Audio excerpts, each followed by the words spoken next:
She wore her mother's wedding dress, altered to fit her smaller frame, ivory now where it was once white. Her youngest brother did up the buttons with clumsy, loving hands. Her father wept in the front pew. And Lena, 22 years old, sold to a man she barely knew to settle a debt she hadn't agreed to, looked straight ahead, and did not perform grief for an audience that had shown up half out of sympathy and half out of curiosity. Because Lena Voss had been managing since she was 9 years old, and she wasn't about to stop now. Here on this channel, we tell the stories that don't make the history books, frontier women who carried impossible weight, love earned slowly in hard country, and the quiet dignity that outlasts everything else. The lesson: there is a difference between pretending and managing. One is performing a feeling you don't have. The other is building a life without all the materials you'd hoped for. Subscribe and stay with us. Like this, share it with someone who's been managing lately. And tell me in the comments where in the world you're watching from. The day they broke the news to Lena Voss about her getting married, she was out back of her daddy's feed store, standing in her bare feet and wringing the water out of a shirt so old the elbows were worn clean through. That New Mexico sun was beating down something fierce, and the air was thick with dust the color of old rust. She was 22 years old, built slight but with sharp eyes, and her hair was the color of dark wheat. She had a stubborn jaw that just would not keep still whenever she took issue with something. Lena had been taking issue with things her entire life, from the dry spells and the piling debt, to the way men in Calera Flats would talk right over a woman like she was a ghost in the room. But no disagreement had ever hit her quite like this one. Her father, Emmett Voss, was standing on the back steps, twisting his hat in his hands and staring at his boots. He said the words plain with no apology, and did not even have the nerve to look her in the eye while he said them. Harlan Cade offered to settle up the store's debt, Emmett said. The whole thing, every last cent we owe to Brixton's bank. In return, he is looking for a wife. Lena froze, the damp shirt hanging limp from her hands. She had grown up hearing the name Harlan Cade, the same way you hear folks talk about a coming storm, something massive and inevitable that you could not do a thing to stop. Harlan was 41 years old, a towering man at 6'6", and built like a brick outhouse. He owned the big cattle ranch just east of town, held 3 water rights, and had the only well that had not run dry on the south side of the valley. He had already put one wife in the ground, a timid woman named Dora. Folks whispered that she just sort of wasted away like a piece of cloth bleached out by the sun. Nobody could ever prove he was a cruel man. He was just huge and huge, sure of himself, and he was used to always getting what he wanted. And you said yes to him, Lena said. It was not a question. Emmett finally raised his head, and she saw it clear in his eyes. It was not guilt, not really. It was something worse than that. It was relief. The decision was already made, the deal was done. She was the price to be paid, and he stood there looking like a man who had just set down the heaviest burden of his life. The feed store had been sinking for 3 years. The drought had starved out the farmers had run out of money, and that took care of everything else. Lena knew the figures by heart. She had been doing the bookkeeping since she was 16. She knew the debt was crushing. She knew Brixton's bank. She had already sent 2 notices that month, but she had held on to a sliver of hope. She always figured her father would find some other way out. She was his daughter, after all. That was supposed to count for something in this world. It is a fine match, Emmett said, the words landing like rocks between them. He is a man of substance. You will not want for anything. Lena let the wet shirt fall to the ground. She did not toss it. She just opened her hand and let it drop, the way you let go of something when you just stop believing it is worth holding on to. She walked right past her father, making sure not to brush against him, and went through the back door. She crossed through the feed store with its stacks of grain and the familiar smell of dust and animal salt, then went straight out the front onto the main street of Calera Flats. The town was so small she could see all of it from that one spot. There was the saloon, the telegraph office, the church with its leaning steeple, and the road stretching east right toward Harlan Cade's ranch. She just stood there in the blinding morning sun, and it hit her that her entire life, the one she had always known, had just been sold off for an amount of money she did not know and never agreed to. Back inside the feed store, Emmett Voss sank onto a sack of grain and buried his face in his hands. He kept telling himself he did what he had to do. He told himself that Lena was tough. She would find a way to handle it. She always did. He told himself that Harlan Cade was not a monster. He repeated these things again and again, like a man reciting a prayer he did not really believe. But deep down, under all that relief and the cold math of debt, a little splinter of shame was digging itself in deeper with every word. He had 3 sons and 1 daughter. He had given away the daughter, and he had the nerve to call it love. Calera Flats had a long memory. Kind of like old lumber has splinters, sharp little things hidden just under the surface that could snag you if you were not paying attention. The town remembered Emmett Voss from before the drought, back when he was a big-shouldered man with an easy laugh, who kept his store so tidy you could have eaten your dinner right off the floor. It remembered his wife, Clara, who a fever took when Lena was only 9, leaving the family off-kilter in a way they never quite fixed. Emmett raised 4 children on his own after she passed, and the town respected him for it, the way you respect a man for surviving a bad flood. But respect is not the same thing as admiration. The town had watched from the sidelines as the store slid into debt, and as Emmett's laugh got quieter and then just disappeared. So when he struck his deal with Harlan Cade, most folks in Calera Flats were not the least bit surprised. People find their own ways to survive. For Emmett Voss, it looked like a man willing to sell something that was never really his to begin with. Lena had 3 brothers. There was Cass, Ford, and the youngest one, Trick, which was short for Patrick, though no one had called him that since he was a little boy of 5. Cass was 26, already married with a patch of dry dirt north of town he was trying to coax a garden out of. Ford was 24 and worked over at the livery stable with the quiet focus of a man who got along better with horses than he did with people. Trick was 17 and still had that raw look of a boy trying to figure out what kind of man he was going to be. All 3 of them found out about the deal the same way Lena did after it was all done, with the excuse folded right into their father's explanation. It left no real room for a good fight. Cass just got quiet and clenched his jaw. Ford headed for the stable and skipped supper. Only Trick had the grit to walk right up to Lena's room and knock on her door. When she opened it, he just stood there, his jaw working as if he was trying to chew up the words before he could say them. He had no right, Trick finally managed to say. Lena just leaned on the doorframe, looking at her baby brother. He had their mama's eyes, a light green and set wide apart, always full of more feelings than he knew what to do with. No, she said. He surely did not. A quiet moment passed between them that said more than words ever could. Trick looked down at his dusty boots. So what are you going to do? And Lena, who had spent the entire afternoon just sitting on her bed staring at the wall, who had thought through every possible move like the careful bookkeeper she was, Lena answered him. I am going to marry him. Trick's head snapped up. But I am going to do it, she said again, and I will do it with my eyes wide open. And I will find my own way through it.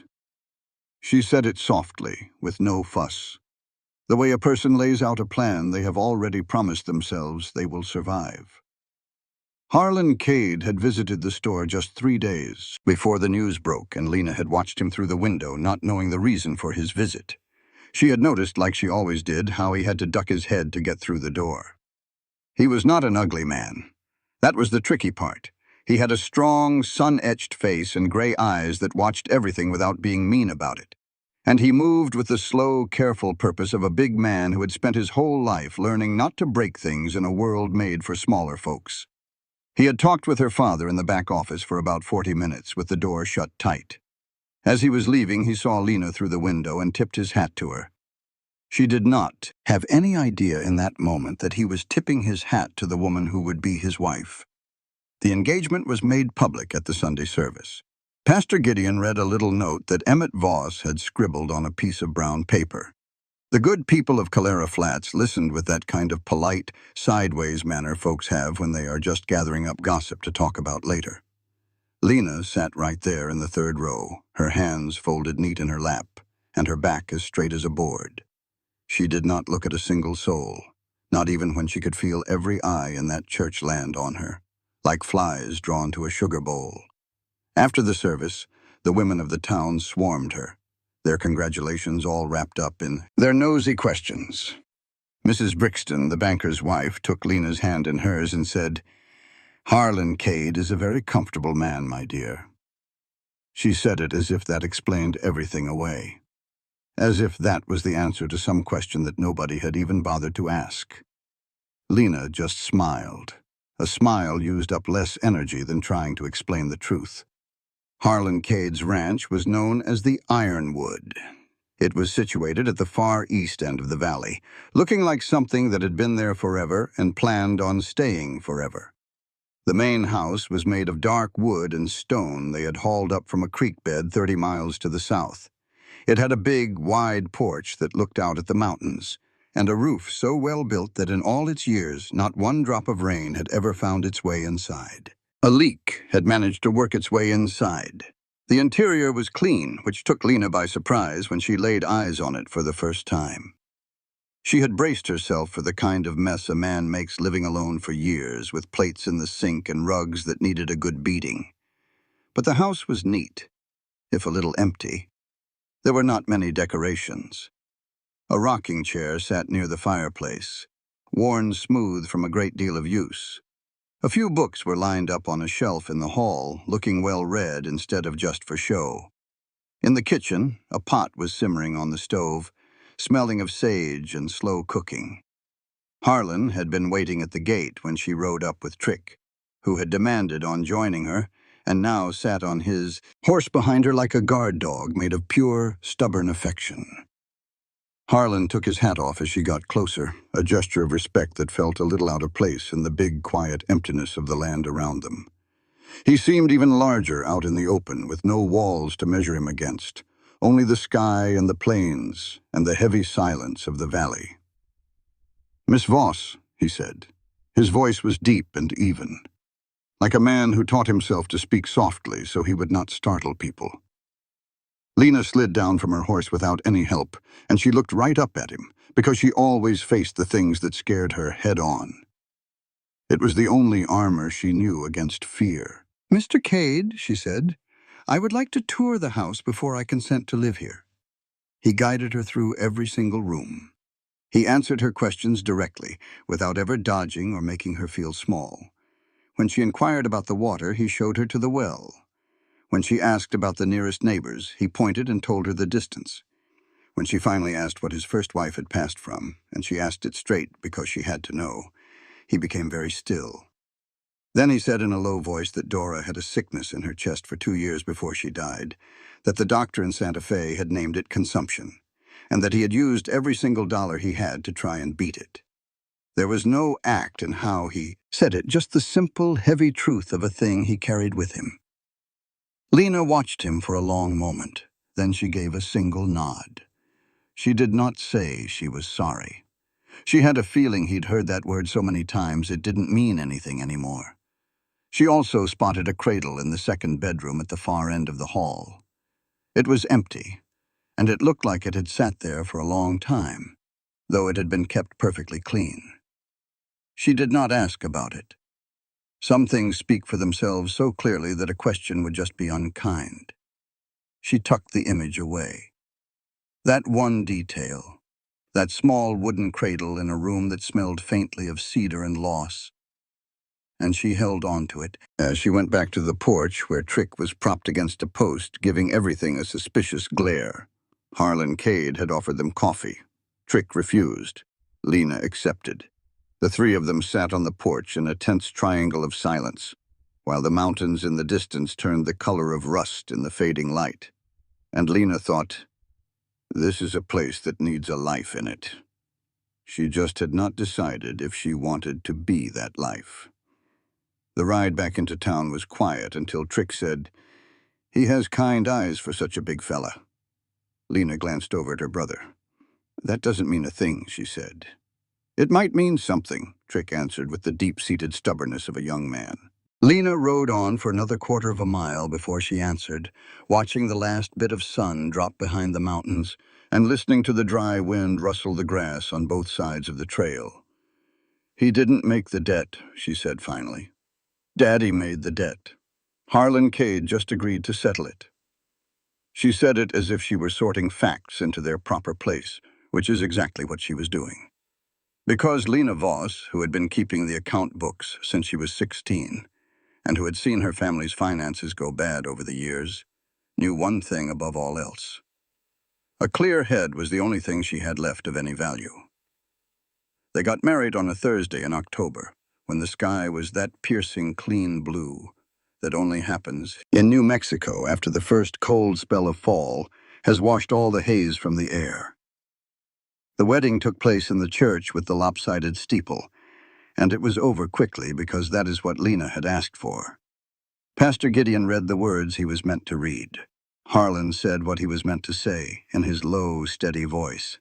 Lena said what she was meant to say in a voice that never trembled, because she had decided as a personal rule she would not put on a show of misery for a crowd that was there partly from pity and partly from wanting a spectacle. She wore her mother's gown, tailored to fit her own smaller size, with a row of tiny buttons that Trick had fastened for her that morning with his fumbling, loving hands. The dress was once white. It had aged to an ivory color, which Lena felt was fitting. Emmett Voss cried during the service. He stood in the front row and sobbed with the raw, simple emotion of a man who had talked himself into believing his sadness was proof of his love. Lena did not look at him. She looked at Harlan Cade, who stood at the altar, his large hands still at his sides, knuckles scarred from a lifetime of work, and who was watching her with a look she did not yet understand. He looked, she figured, like a man who knew he had been given something he had not completely earned, and who was not yet sure how to handle it. It was something more cautious, something that, if you looked just right, almost resembled reverence. After the service, a small get-together was held in the churchyard. Mrs. Brixton had planned it, so there were tablecloths and cold chicken and a cake that was much prettier than it was tasty. Folks ate and talked in that careful way people do at an event they do not quite know how to feel about. Cass stood with his wife, Nell, over by the fence, not talking to anyone. Ford had shown up, which surprised Lena. He stood off by himself with a glass of lemonade he was not drinking, staring at Harlan Cade with the cautious eye of a man judging a horse he was not sure about. Trick stayed close to Lena the whole afternoon, so close she could feel the warmth from his body, and he never stopped watching the crowd, like he thought trouble was about to walk right out of it. It was Nell, Cass's wife, who pulled Lena to the side near the end of it all. She squeezed her hand and said in a low voice, "You don't have to pretend for my sake." Lena looked at her. Nell was a sharp, sensible woman with dark hair who had entered her marriage to Cass with her eyes wide open, and had never looked like she regretted it. "I'm not pretending," Lena said. "I'm managing." Nell considered her for a second, and then gave a slow nod. "That's a different thing," she said. "I know," Lena replied, and she did. Pretending was faking a feeling you did not have. Managing was building a life when you were missing half the pieces you thought you would need. Lena had been managing since she was 9 years old when her mother left and did not come home, and she had no plans to stop. Now the wagon ride to the ironwood at the end of the day was the most surreal part. They sat beside each other on the wagon seat. Lena held her mother's ivory dress gathered at her knees. Harlan drove the horses with the calm skill of a man who had been handling reins since he was a boy. The sun was setting right in front of them, painting the trail in orange and red. They did not speak for the first mile. Then Harlan said, without turning his head, "I know this is not what you would have chosen." Lena thought on his words. "No," she said, "it was not." Another long silence followed. "I'll do right by you," he said. It was not a grand announcement. It was a simple statement of his plan, plain and honest. The kind of thing a man says when he means it, but has not yet figured out how to prove it. Lena watched the road ahead of them and said nothing. Inside her chest, a knot that had been tight all day loosened just a fraction, like a rope given a quarter inch of slack. The first few weeks at the Ironwood were a kind of unspoken agreement. Harlan rose before sunrise and came in from the fields at sundown. All the hours in between were filled with the ranch, the endless work of cattle and fences and water troughs, and the men he employed, and it consumed him. He was not unkind. He was not exactly warm either. But he was decent. He made room for her in the kitchen without being asked. He never told her to cook or clean as if it were her natural job instead of part of their deal. In fact, he did those chores right alongside her quietly with no expectations, as if they were just two people who shared a house and the work that the house demanded. It was not the bad situation Lena had feared, but it was not the one she had wished for either, in the secret part of her mind where hope refused to die. Stubborn and unasked for, like grass pushing up through stone, she began to learn things about him, the way you learn a piece of land slowly, by living on it. He read every evening, sitting in the worn rocking chair by the fire with a lamp pulled in close, his big body folded over the book in a way that seemed almost apologetic, like he felt bad for taking up so much room. He much preferred silence over small talk. But when he spoke about something he truly cared about the land, the cattle, and the way the water level kept sinking lower each year, he talked about what it meant for the whole valley, with a quiet, sharp focus that she just did not expect from a man built like him. She had braced herself for a blunt man. What she found was a deliberate mind at work. It did not change a single thing that had happened, but it sure did complicate the picture she had painted of him. A month after she arrived, she found Dora's belongings in a trunk up in the cedar room. She was not trying to find them. She was just looking for another blanket because the nights had gotten a bite to them. But the old trunk was not even locked, and the moment she lifted that lid, she knew exactly what she was looking at. There was a dress, a hairbrush, and a small Bible with a woman's name written on the first page in a fine flowing hand. Underneath all that was a set of baby clothes, folded neatly, that had clearly never been worn. Lena just sat there on the floor of the cedar room for a good long while, with the open trunk right in front of her. The house had just given up its first big secret. Dora had been carrying a child when she passed away. That little cradle in the spare room suddenly felt different, heavier. It was not for some vague sadness anymore, but for a very specific one. She never told Harlan what she discovered. She just closed the trunk, walked back to the kitchen, and started making supper. And when he came in from the pastures, she saw him in a new light. It was the way you might look at a person after you have accidentally read their private journal, not with judgment, but with the heavy feeling of knowing too much, too soon. He noticed, of course. He noticed because underneath all that quiet and calm, he was a man who saw everything. "Is something the matter?" he asked her. "No," she replied, handing him his cup of coffee. He took it and studied her for another moment before letting it be. He had learned, and she was learning, that letting things go was a main principle he had built his whole life on.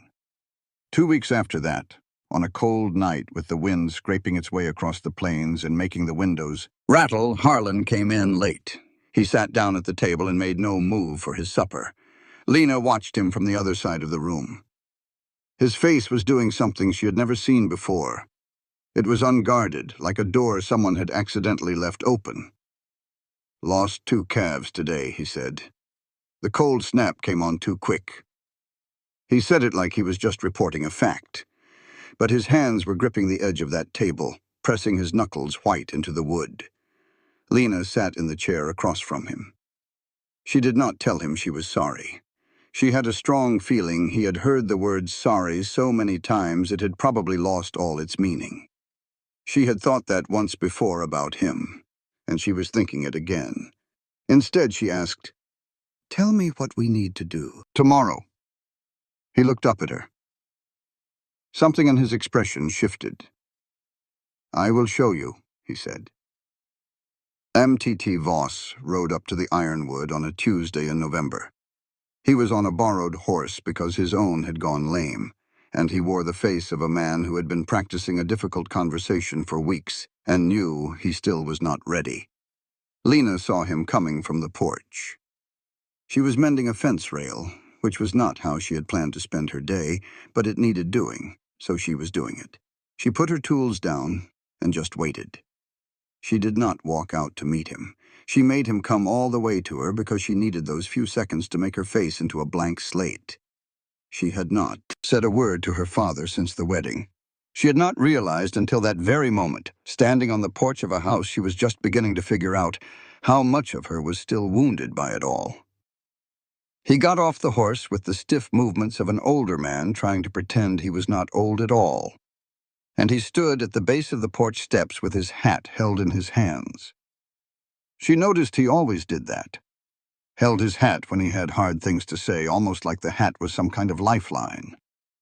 And he said, "Lena, I have to ask you something." "You should have asked me things before," she said.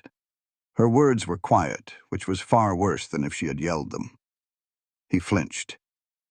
"I know that," he said. "I know. But I am asking now." She just waited.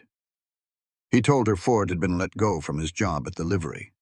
Brixton had called in the rest of the loan on the store. It was the part Harlan's money had not covered. He said, "There was a second loan I never mentioned." Lena went completely still. "A second loan," she repeated. The amount he named was not a fortune for men who owned ranches and water rights. But for a failing feed store with nothing coming in, it was like standing at the edge of a cliff. EMTT stood there in the cold morning air and explained it all with the frantic detail of a man who waited too long to come clean and was now letting it all pour out.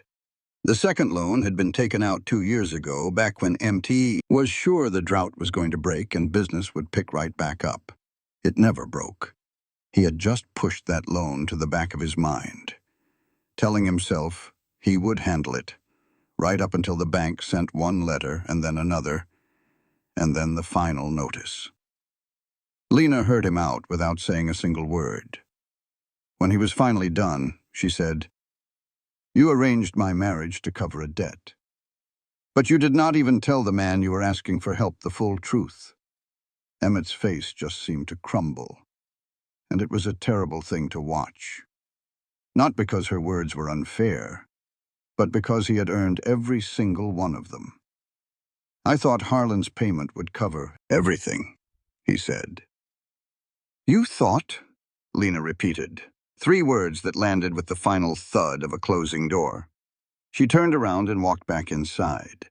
She stood in the kitchen for a second with her hands flat on the table, just breathing through the anger, counting it down like she used to count columns of debt when the figures made her want to scream.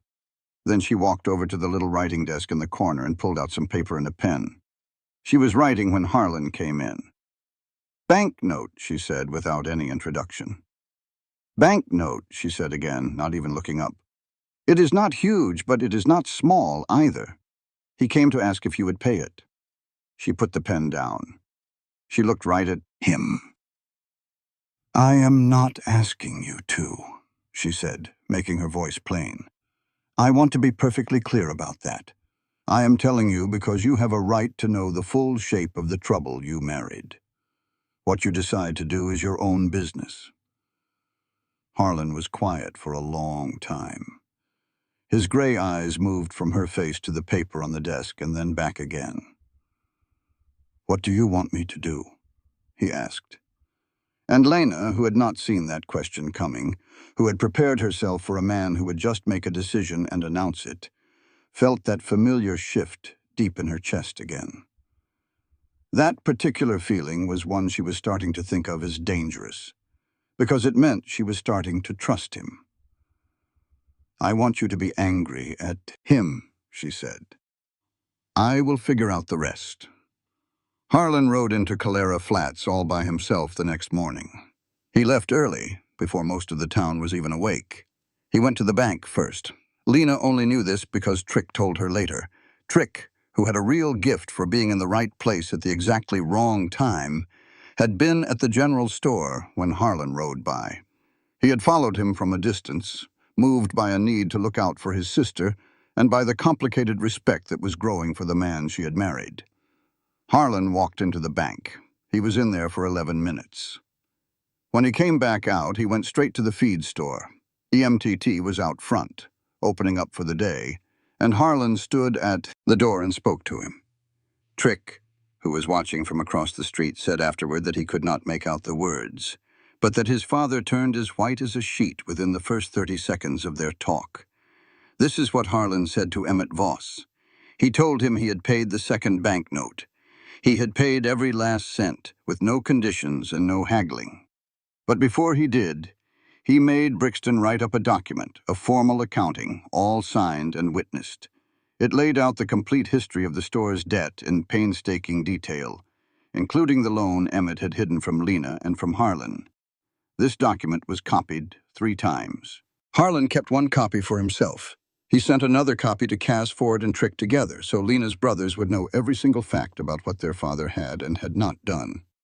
And he took the 3rd copy to the store and handed it right to Emmett, because he believed a man ought to be forced to hold the written proof of his own choices in his own 2 hands. "I am not doing this for you," Harlan told Emmett. Trick could not hear him. But Lena heard the story later from her own father, who came to the Ironwood 3 days later and stood on the porch looking smaller in a way that had nothing to do with his height. "I am doing it because your daughter is my wife, and she should not have to carry the mess you made." Then Harlan said one last thing, still using that quiet, steady voice that never had to get loud because it always meant exactly what it said. "You do not come to her with money problems again. Not ever. You come to me first, and I will be the one to tell you if we are going to have a conversation." Emmett had stood there and taken it, because there was nothing else he could do. The man was right. Lena learned about all of it on Friday evening, when Harlan came home. He sat across from her at the supper table and told her everything. He told her simply, the same way he told her most things, with no extra flourishes, just in the order that it all happened. He watched her face the whole time he was talking, and when he finished, he just waited. Lena sat there with her hands wrapped around her coffee cup, with the fire crackling behind her and the sound of the wind outside making the whole house feel very safe and very warm. "You did not have to do that," she said. "No," he agreed. "I did not. Do you wish I had not done it?" She thought about it for a moment. She thought about MT's face on the porch, clutching his hat. She thought about that written record, that formal accounting, and her brothers finally holding the truth in their hands. "No," she said. That was the truest thing she had ever told him. Later that evening, Lena walked to the far end of the hall. She opened the door to the cedar room and just stared at the cradle for a good long while. She had been thinking about Dora more than she let on even to herself. Her mind kept going to the baby clothes tucked away in the trunk, and to Harlan raising this house from the ground up. He had built it with the kind of care a man uses when he plans on filling it with a family. And she thought about him watching that dream fade to black. She stayed right there on the threshold. As she looked at the cradle, her heart was not filled with pity. She knew from the start that pity was the last thing Harlan Cade would ever need from anybody. What she felt was a deep ache, a sadness that was particular to him. It was like seeing the ghost of a hurt that existed long before she got there, like a splintered floorboard you learn to walk around. She pulled the door shut without a sound. Lena returned to the kitchen, poured another cup of coffee, and picked up her book. Slowly but surely, she was starting to make a life in that house. Trouble arrived on horseback, and its name was Trick. He brought it the way a youngest brother often does, not by being reckless, but with the raw courage of a man who does not know some things are better left unsaid for a while. He came out to the Ironwood one December Sunday and found Lena in the stable, currying her horse. He just stood there in the doorway, all tensed up with his hat shoved back on his head. He said, "I have to tell you something about Cass." Lena did not stop her work. "Then tell me," she replied. And this is the story Trick laid out for her. 2 weeks before Harlan was due to pay the second note, Cass had paid a visit to Brixton's bank. He was not there to ask questions. He was there to make a deal. He offered Brixton a piece of his own land, that dry northern patch he had been trying to improve. The trade was for the bank to call in Harlan's entire debt right then and there. Lena's hands went still. Her horse moved under her and let out a long breath. He wanted them to call the loan, she said, even before Harlan could make another payment. Trick just nodded, his face a picture of misery. Brixton turned him down flat. He said the land was not worth the trouble, and the deed was a mess. "But Cass," Trick started, then trailed off. "He what?" Lena asked, her voice barely a whisper. "He found Harlan's ranch hand, the fellow named Vetch. He told Vetch that the Ironwood's east fence was on public land, which is a plain lie. I have laid eyes on the survey myself. But Vetch, he went and told the county assessor. Now there is a big question hanging over Harlan's property line. The claim is baseless, but it will take a pile of money and a lot of time to sort out." Lena put the curry brush on a hook. She just stood there in the heart of the stable.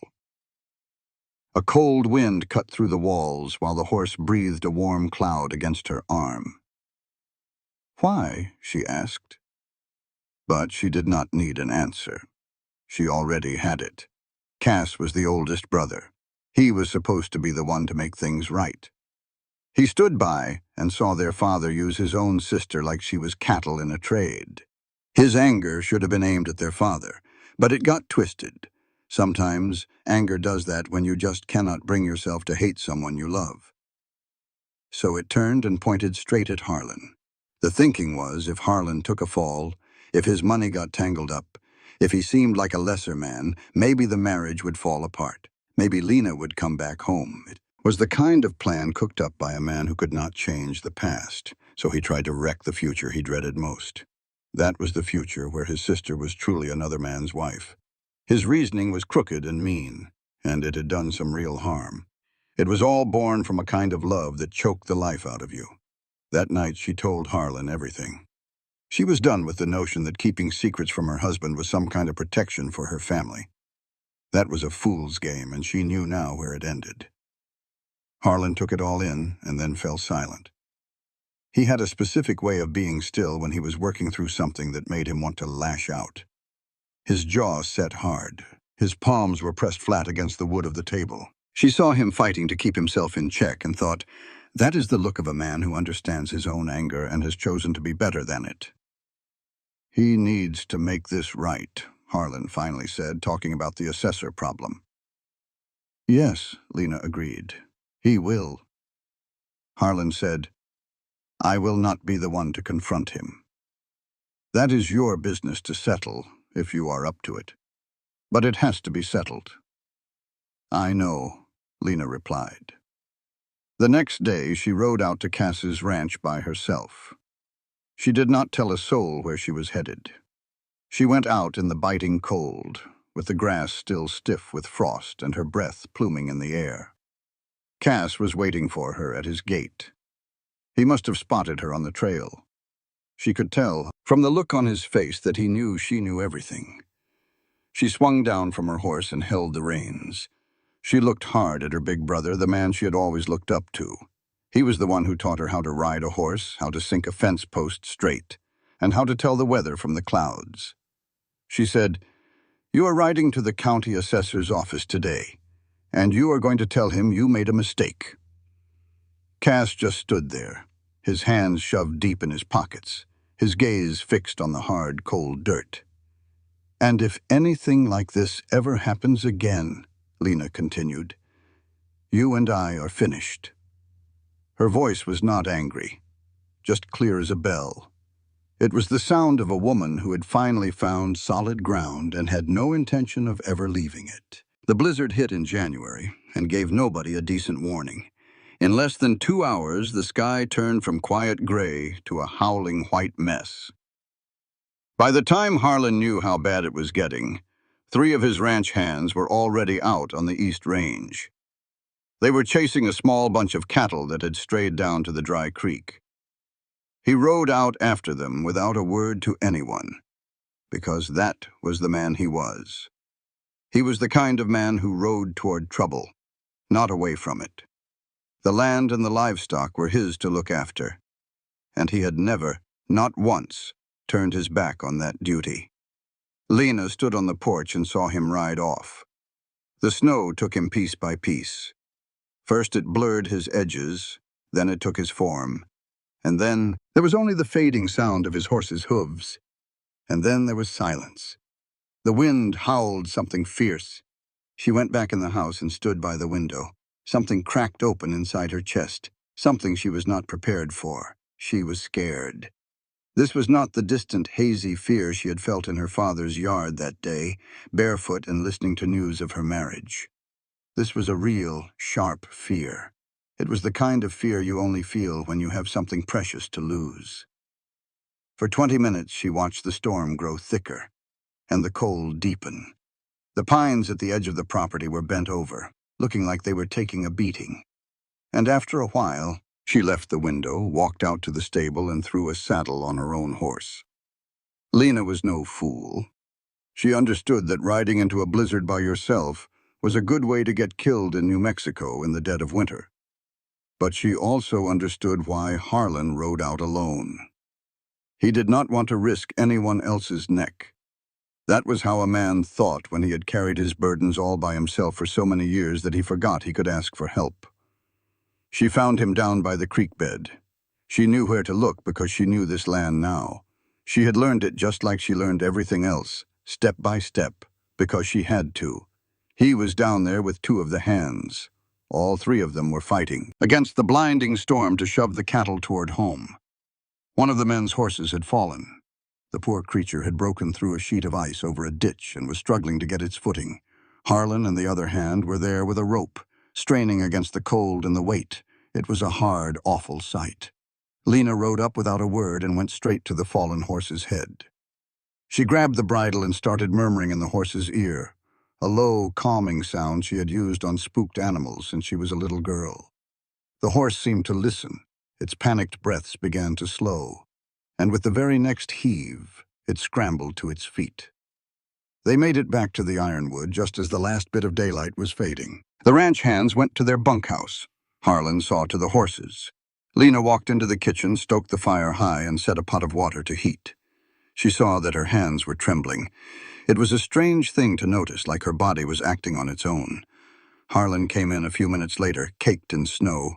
His face was chapped red from the wind, and his coat was stiff and dark with ice. He paused in the doorway and just looked at her. "You came after me?" he stated. "Yes," she answered. She placed a cup on the table and turned to look at him fully. A new kind of quiet settled between them, different from all the others. It was not the quiet of strangers getting used to one another. It was the quiet of 2 people who had just survived something important side by side and could still feel the weight of it. "I was scared," she said, "when you rode out." It took a piece of her to say it, but she said it all the same. He crossed the room in 3 long steps. Harlan always moved like he meant to get somewhere fast. He sat at the table and met her gaze with those steady, gray eyes. She realized then that those eyes had been watching her since the day she arrived with a feeling she had not let herself put a name to.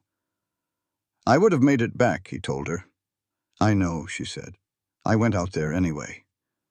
Then, because she was Lena Voss and was not one to leave a job half done, she continued. "I want to open up the cedar room. I want to bring the cradle out." "I am not saying," she paused, choosing her words with care. "I am not saying we need to do it now or even soon. But I want it out of that room and in the main house. A home with a shut-off room is a home that is still mending, and I want this place to be whole." Harlan just looked at her for what felt like a long time. His large hands were clasped on the tabletop. His expression had that unguarded look again, like a gate someone had left unlatched. "All right," he said. His voice was soft but sure, like a man who had just been given a precious gift he thought was lost forever. March eased its way into the valley. It came the way blessings do when you have been waiting for them without any promises.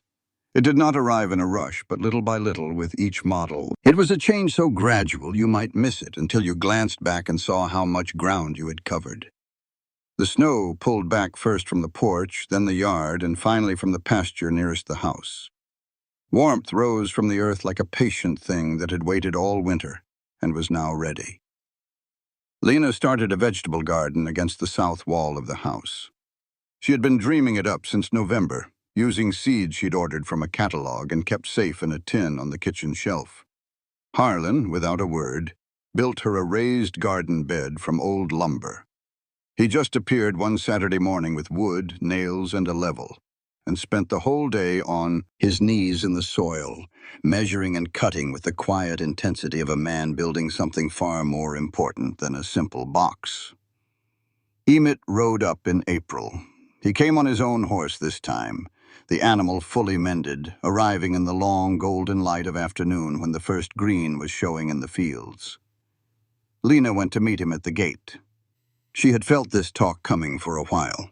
Some conversations are like a storm.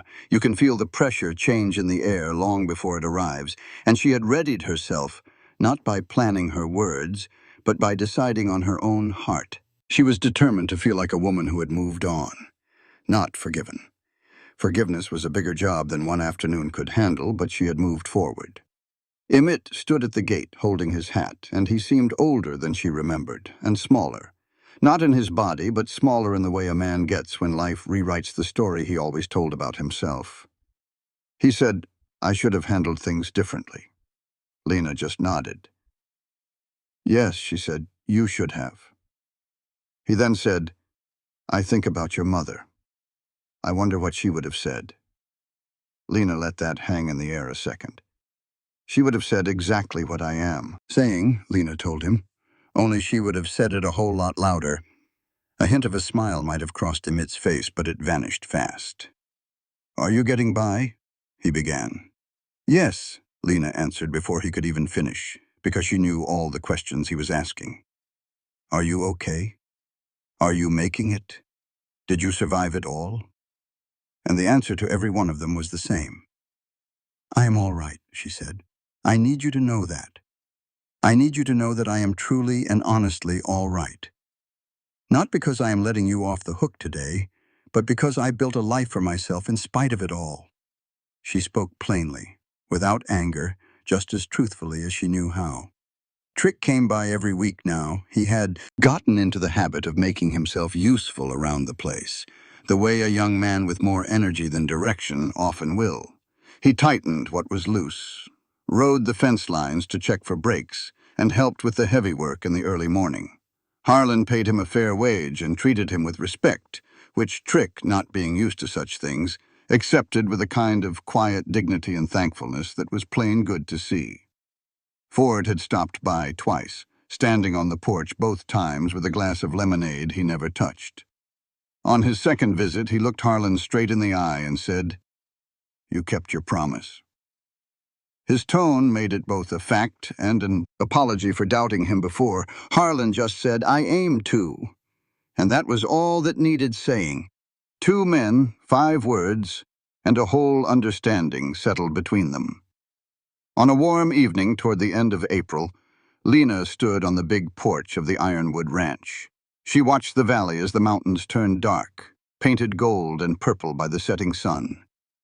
The cattle were moving slow and easy in the lower pasture, and the first little green sprouts were pushing up in her garden. Harlan came out and stood next to her, and she felt his presence. It was the kind of feeling you know for a long time before you admit it to yourself, that she was glad he was there, not just nearby, truly glad he was there. That difference meant everything. She had finally learned the space between what a person can simply get through and what a person can actually want. and she was standing right there in that small, incredible place. "Trick says Ford might hire on for the summer," she said. "I heard," Harlan replied. They stood together in the last of the day's warmth, the huge living valley spread out before them, full of everything that was yet to come.